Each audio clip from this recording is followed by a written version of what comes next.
okay? We do it for automotive, we do it for, and it's coming for healthcare.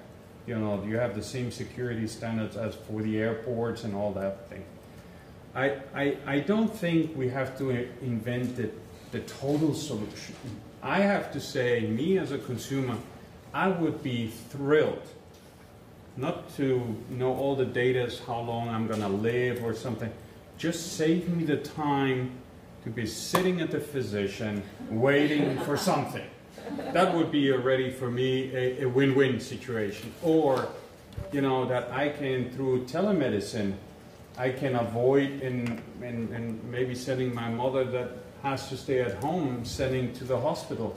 So I think it's going to be more about small step than really trying to capture the human being from its totality. The data is there. You know, I'm scared. You know, we're promoting this whole thing, but geo-marketing, you know, why are you being bombarded with certain advertising at a certain amount of we know why. You know, we know what you buy, we know when you phone, we know where you're moving yourself because all these devices have GPS. So if you add those things, you know, we'll have so much things, and same as he said, we know who's going to be sick, okay? But I don't think the total solution is the way to go. It's more about the small steps and avoiding complexity and reducing costs and driving to the physician. Well, maybe let me add something to this right now, because we have been entering that space too, and you might laugh about this, why a pharma company does this. We have been filing patents in the space of automotive now, as a pharmaceutical company. And I explain you why. We know that the average American or European citizen commutes about 60-70 minutes today from his work to home and the other way. So we were thinking, how can we make their life easier? And instead of having a patient going to a physician to do his annual exam or monthly exam, why don't you do it while you're sitting in your car driving to work? So while you're touching your steering wheel, you can do an EKG. While you're sitting in your seat, you have body mass index.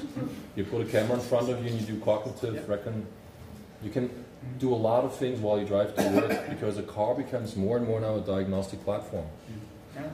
So can we do this alone as a pharma company? No, we can't. We have the medical knowledge, but now we need a company like BMW, Volkswagen, Siemens, and a telecom to close that whole loop. This is what we're working on now today. Because we know this will be the space of the future. Yeah. Is it scary that you're going to sit in your car during the day, you drive to work and all your data is sent to a physician, you get an alert on your display, you might want to come back because you will have a heart attack in 3 hours. Or you get a note to your insurance company, he's showing the first sign of Alzheimer's, you should pull his driver's license. It's feasible. Yeah, and what you're describing, the vision, is the Holy Grail. Yeah. And I think we're unfortunately a little bit away from the Holy Grail, but there's elements out there from the technology that can do this. But as Wolfgang described, the missing link is how do we get the patient to engage themselves? And about 3 years, we, as Siemens and a lot of other players, were a little bit shocked when Google entered the market. We thought, this is the change of our industry. This is going to destroy us because Google has more money, more people, you know, really smart people. We cannot compete with this. And they entered with Google Health the market, and they exited last year.